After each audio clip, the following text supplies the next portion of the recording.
మామూలుగా ఏదైనా ఒక బ్రాండ్ ఒక మొబైల్ ని తీసుకొచ్చినప్పుడు అది మంచి సక్సెస్ అయ్యి మంచి ప్రాఫిట్స్ తీసుకొస్తే ఖచ్చితంగా ఏం చేస్తుంది నెక్స్ట్ ఇయర్ ఆ మొబైల్ కి సక్సెసర్ గా మరొక మొబైల్ ని ఖచ్చితంగా తీసుకొస్తుంది. అందులోనూ ఆ మొబైల్ లో మంచి డిస్ప్లే ఇచ్చి మంచి కెమెరాస్ ఇచ్చి మంచి ప్రాసెసర్ ఇచ్చి ఫైనల్ గా ఒక ఆల్రౌండర్ మొబైల్ లాగా తీసుకొచ్చిన ఆ మొబైల్ ని నెక్స్ట్ ఇయర్ మళ్ళీ ఇండియాకి ఎందుకు తీసుకురాలేదంటారు? ఆ విషయాన్ని పక్కన పెట్టిద్దాం. 7 years తర్వాత వివో S1 కి సక్సెసర్ గా ఈ వివో S2 అనే మొబైల్ ని ఇప్పుడైతే తీసుకొస్తున్నారు. మరి ఈ మొబైల్ కూడా సక్సెస్ అవుతుందా లేదంటే ఒక కామెడీ పీస్ అవుతుందా ఈ వీడియోలో తెలుసుకుందాం.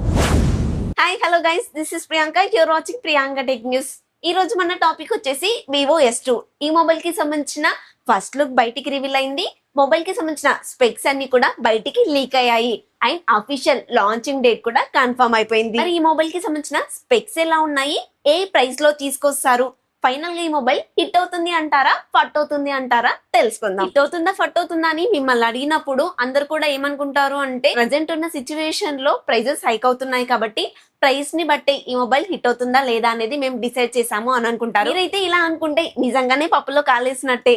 ఎందుకంటే ప్రైస్ కన్నా ముందే ఫస్ట్ డిపార్ట్మెంట్ లోనే ఈ మొబైల్ ఫట్ అయ్యేలాగా కనిపిస్తుంది. మొబైల్ మార్కెట్ లో 3D కర్వ్డ్ డిస్ప్లే అనగానే అందరు కూడా వామ్మో దానికి టెంపర్ గ్లాస్ రాదు, ఒకవేళ యూవి గ్లాస్ వేసినా కూడా అతుకుపోతుంది, పిక్కోలేక లాక్కోలేక చచ్చిపోవాలి అని అనుకుంటూ ఉంటారు. ఇలాంటి ప్రాబ్లం ఉంటుందని తెలిసిన తర్వాత కూడా వివో వాళ్ళు ఇంత గ్యాప్ ఇచ్చి కూడా ఈ మొబైల్లో మళ్ళీ 3D కర్వ్డ్ AMOLED డిస్ప్లే ఎందుకు తీసుకొస్తున్నారు అర్థం కావట్లేదు. వివో వాళ్ళు ఇండియాలో #1 బ్రాండే, కానీ జనాలు ఏం కోరుకుంటున్నారు తెలుసుకోలేకపోతున్నారు. బట్ నేను మాత్రం తెలుసుకున్నాను.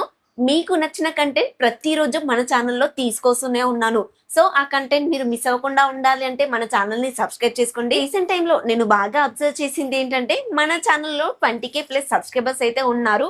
ఓకే, కానీ సబ్స్క్రైబ్ చేసుకున్న ప్రతి ఒక్కరు కూడా బెల్ ఐకాన్ ని ఆన్ చేసుకోకపోవడం వల్ల నోటిఫికేషన్ రావట్లేదు. వచ్చినా కూడా కొంతమంది ఓపెన్ చేయట్లేదు. మీ వర్క్ బిజీలో ఉండి మీరు ఓపెన్ చేయకపోతే ఓకే పర్లేదు, కానీ మీకు నోటిఫికేషన్ వస్తే వీడియో కనిపిస్తే కాస్ ఓపెన్ చేయండి.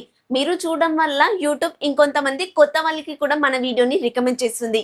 ఈ హెల్ప్ చేయండి చాలు. ఎందుకంటే వేరే కంటెంట్ యూట్యూబర్స్ కన్నా నేను మీకు చాలా దగ్గరగా ఉన్నాను. ఈ మాట ఎందుకు చెప్తున్నాను అంటే ఏ యూట్యూబర్ అయినా కూడా మీరు పెట్టే కమెంట్ ని అసలు పట్టించుకోరు. రీప్లే అంటారా, దాని సంగతి మీరు మర్చిపోండి. నేను అలా కాదు కదా, మీరు పెట్టే ప్రతి ఒక్క కమెంట్ కి కూడా నేను రీప్లై ఇస్తున్నాను. మీకు వచ్చే ప్రతి డౌట్ కు కూడా నేను క్లారిఫై ఇస్తున్నాను అండ్ ఎవ్రీ సండే కూడా లైవ్ కండక్ట్ చేస్తున్నాను. సో ఇన్ని చేస్తున్నా నాకు మీ నుంచి ఒక హెల్ప్ చేయండి, సబ్స్క్రైబ్ చేసుకోండి. అలాగే ఇన్ఫర్మేషన్ నచ్చితే లైక్ చేయండి. హైపైన్స్ ఉంటారా ఉంటే ఇవ్వండి, లేదంటే చూసుకుందాం నెక్స్ట్ టైం. మొదటిగా డిజైన్ ఇంకా బిల్డ్ క్వాలిటీ చూసుకున్నట్లయితే ఫ్రంట్ వచ్చేసి 3D కర్వ్డ్ AMOLED డిస్ప్లే అయితే ఇస్తున్నారు. మామూలుగా మనం క్వాడ్ కర్వ్డ్ డిస్ప్లేలు చూసాం కదా, పైన కింద అన్ని వైపులా కూడా కర్వ్స్ తిరిగి ఉంటాయి. కానీ 3D కర్వ్డ్ AMOLED డిస్ప్లే అంటే మాత్రం ఇలా సైడ్స్ కి మాత్రమే కర్వ్ ఉంటుంది, పైన కింద సేమ్ ఫ్లాట్ గానే ఇస్తారు.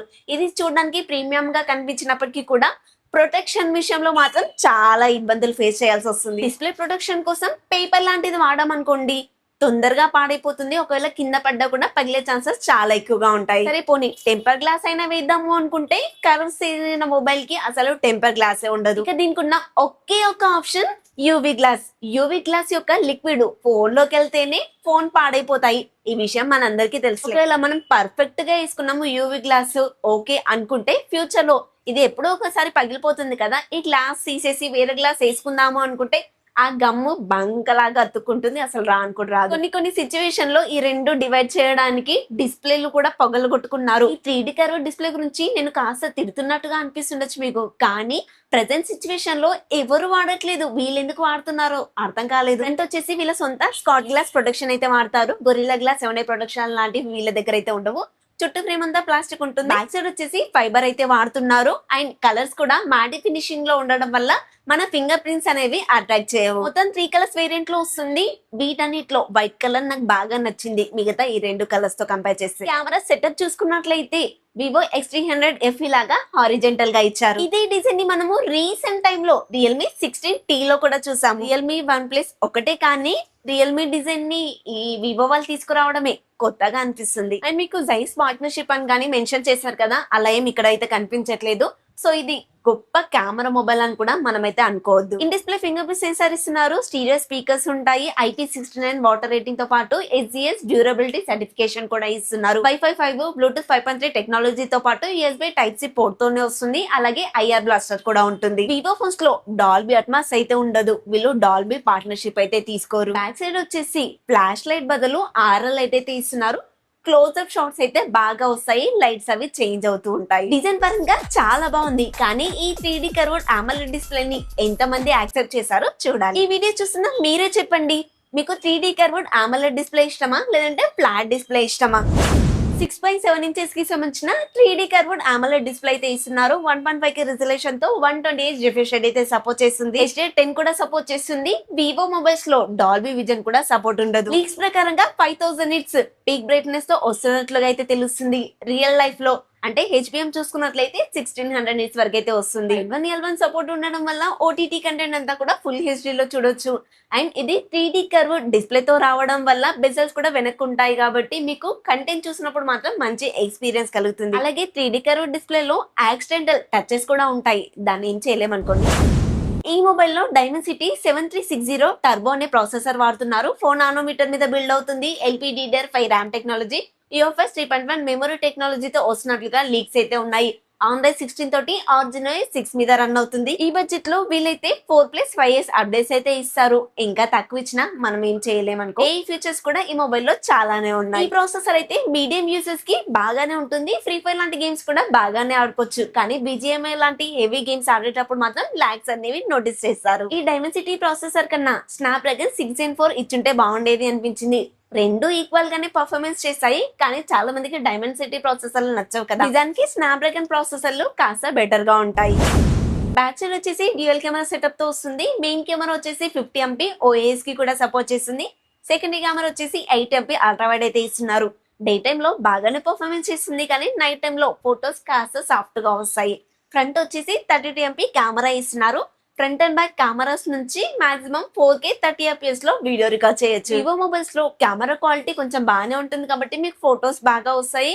అండ్ ఈ మొబైల్ లో మెయిన్ కెమెరాలో OIS కూడా సపోర్ట్ ఉంది కాబట్టి వీడియో తీసేటప్పుడు స్టేబుల్ గా వస్తాయి. అలాగే RL లైట్ ఉండడం వల్ల మీకు కలర్స్ కూడా షిఫ్ట్ అవుతూ ఉంటాయి, మీకు ఒక ప్లస్ పాయింట్ అవుతుంది. అండ్ చాలా మంది ఏమనుకున్నారు అంటే ఇందులో టెలిఫోటో లెన్స్ కెమెరా కూడా వస్తుంది అనుకున్నారు. అండ్ Vivo T5 Ultra లాగా అవుతుంది అని అనుకున్నారు, కానీ ఈ మొబైల్ లో టెలిఫోటో లెన్స్ కెమెరా అయితే ఇవ్వట్లేదు. ఈ మొబైల్లో 7050 mAh బ్యాటరీ ఇస్తున్నట్లుగా కన్ఫర్మ్ అయింది, కానీ లీక్స్ ప్రకారంగా 80 వాట్ ఫాస్ట్ ఛార్జర్ ఇస్తున్నట్లుగా అయితే తెలుస్తుంది. ఎంత హెవీ యూజర్స్ అయినా కూడా నెక్స్ట్ డే మార్నింగ్ వరకు తప్పకుండా వస్తుంది. సో గేమ్స్ ఎక్కువగా ఆడతా అనుకునే వాళ్ళకి ఈ 3D curved AMOLED display suitable కాదు. అలాగే ఇందులో ఇచ్చిన ప్రాసెసర్ కూడా సూటబుల్ కాదు కాబట్టి గేమ్స్ ఆడే వాళ్ళు ఈ మొబైల్ ఎలాగ తీసుకోరు, నార్మల్ యూజర్స్ తీసుకుంటారు కాబట్టి వాళ్ళకైతే నెక్స్ట్ డే మార్నింగ్ వరకు తప్పకుండా వస్తుంది. ప్రైస్ విషయంలో మీకు ఒక క్లారిటీ ఇస్తాను. మార్కెట్ లో ఏ బడ్జెట్ లో గ్యాప్ అయితే ఉందో ఆ బడ్జెట్ లోనే ఈ మొబైల్ అయితే తీసుకొస్తారు. వివో T5 Lite వచ్చేసి లాంచ్ చేయడంతోనే 20,000 రూపాయల బడ్జెట్ లో లాంచ్ చేస్తారు. వివో T5X వచ్చేసి ఎక్కడో లాంచ్ చేసి ఇప్పుడు 25,000 రూపాయల బడ్జెట్ లో అయితే అమ్ముతున్నారు. వివో T5 Pro అంటారా 30,000కి లాంచ్ చేసి ప్రెసెంట్ 35,000 రూపాయల బడ్జెట్ లో అయితే అమ్ముతున్నారు. సో మిగిలిన నెంబర్ ఏంటి? 30,000 రూపీస్ బడ్జెట్. ఈ మొబైల్ ని 30,000 రూపీస్ బడ్జెట్ లో అయితే ఫిల్ చేసేస్తారు. ఒకవేళ 32,000 కి తీసుకొచ్చినా కూడా 2,000 కార్డ్ ఆఫర్ ఇచ్చి ఫైనల్ గా 30,000 రూపీస్ కి మీ చేతిలో పెడతారు. అలా కాకుండా 35,000కి 40,000కి ఈ మొబైల్ ని తీసుకొచ్చారనుకోండి, నేనైతే కళ్ళు మూసుకొని చెప్తాను, ఇప్పుడు వివో ఇండియాస్ #1 బ్రాండ్ గా ఉంది కదా, సామ్సంగ్ ఇండియాస్ #1 బ్రాండ్ గా అయితే ఖచ్చితంగా వస్తుంది. ఈ మొబైల్ కి సంబంధించిన ప్రైస్ అయితే లీక్ అయింది. అక్కడ 38,000 రూపాయల బడ్జెట్ అయితే కనిపిస్తుంది. ఈ ప్రాసెసర్ కి అలాగే ఈ ఎవరు నచ్చని 3D కర్వ్డ్ AMOLED డిస్ప్లే కి 38,000 రూపాయల బడ్జెట్ అంటే వివో ఏం ఆలోచిస్తుందో అర్థం కావట్లేదు. అంటే ఈ మొబైల్ ని ఆన్లైన్ లో తీసుకొచ్చి అమ్ముకుందాం అనుకుంటుందో, లేదంటే ఆఫ్లైన్ లో తీసుకొచ్చి అమ్ముకుందాం అనుకుంటుందో. ఫైనల్ గా ఈ మొబైల్ కి సంబంధించిన కంప్లీట్ స్పెక్స్ అయితే ఇవి. ఈ స్పెక్స్ అన్ని చూసిన తర్వాత ఈ మొబైల్ కి 38,000 రూపాయల బడ్జెట్ పెడితే మీరు తీసుకుంటారా? ఈ మొబైల్ కన్నా నాకెందుకో వివో T5 Proనే బెస్ట్ అనిపిస్తుంది. మరి మీ ఒపీనియన్ ఏంటో కమెంట్ లో చెప్పండి. ఈ ఇన్ఫర్మేషన్ అయితే మీకు నచ్చిందని అనుకుంటున్నాను. నచ్చితే ఒక లైక్ చేయండి. కొత్తగా మన ఛానల్ ని చూస్తున్నట్లయితే సబ్స్క్రైబ్ చేసుకోండి. నెక్స్ట్ ఇంకొక కొత్త ఇన్ఫర్మేటివ్ వీడియోతో మీ ముందుకు వస్తాను. ఉంటా మరి, బై బై.